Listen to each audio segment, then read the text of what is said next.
Assalamualaikum warahmatullahi wabarakatuh. Perkenalkan, nama saya Yesya Rimudima, Dimdu 21327. Saya adalah mahasiswa Sekolah Tinggi Ilmu Administrasi Malang D3 Preka Medis dan Informasi Kesehatan.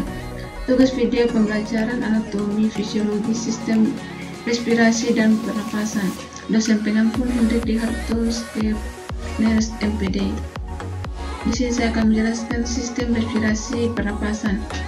Sistem respirasi adalah sistem yang membawa oksigen melalui jalan nafas kemudian ke alveoli, yang kemudian akan mengalami difusi ke darah untuk ditransportasikan.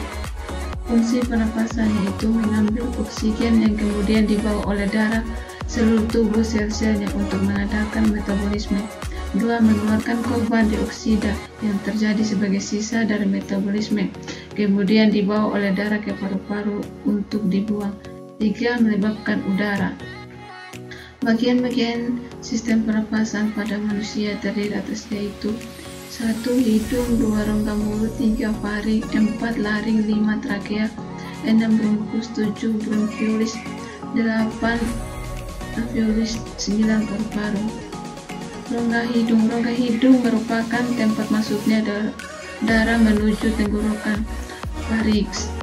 2. Rongga hidung dimulai dari vestibulum pada bagian arterial di bagian posterior yang diperbataskan dengan nasofaring.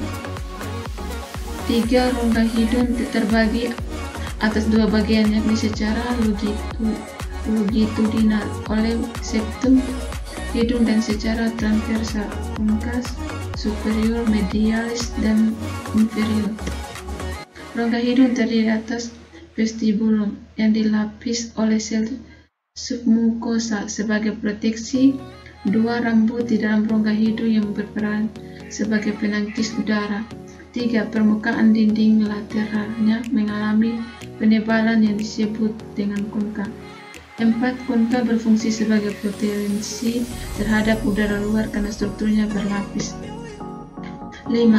Sel silila yang berperan melemparkan benda asing keluar dalam usaha untuk membersihkan jalan nafas. 6.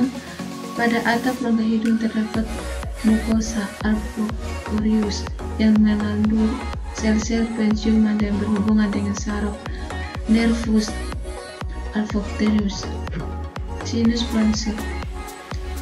Terdapat 4 rongga yang berhubungan ke rongga hidung yang disebut dengan sinus paranalis. Sinus paranasal terdiri dari 1. Sinus frontalis di tengah dahi, 2. Sinus ethmodalis di antara mata, 3. Sinus sphenoides di belakang rongga hidung, 4. Sinus maxillaris di tulang pipi.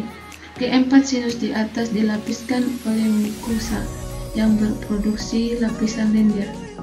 Mukosa sinus merupakan lanjutan mukosa yang rongga hidung sebagai radangan dan rongga hidung dapat menjelaskan ke sinus.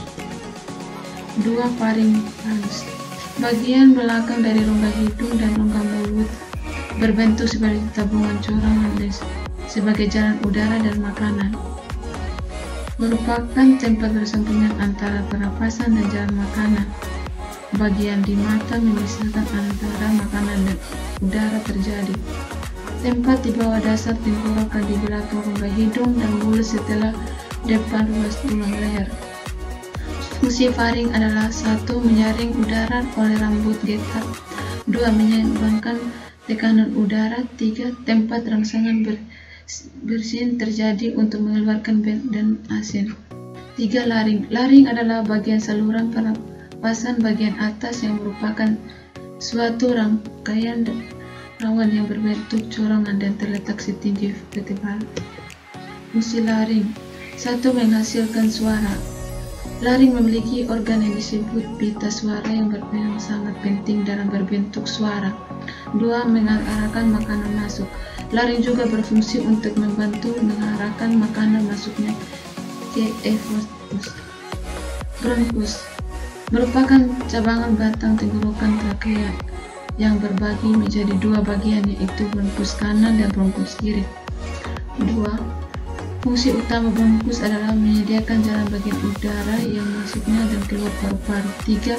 Bronkus ke arah kiri lebih panjang, sempit, dan meratakan daripada yang arah kanan. 4. Bronkus kanan akan bercabang menjadi 3 bronkiolus, sebagai bronkus kiri menjadi bronkiolus. 3. Trakea batang tenggorokan. 1. Berbentuk pipa tabungan memiliki diameter sekitar 20-25 mm dan panjang sekitar 10-14 cm.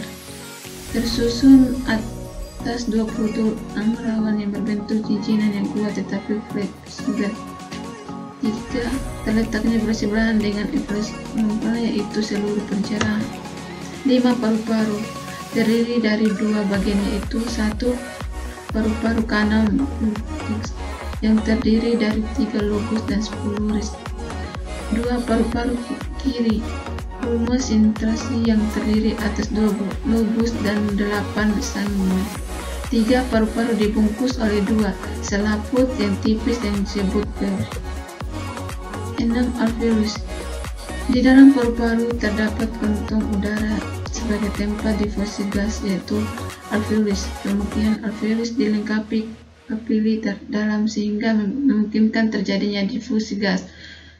2. Merupakan saluran akhir dari sistem pernapasan. Alveolus berupa gelengan gelung udara. Sekian dan terima kasih.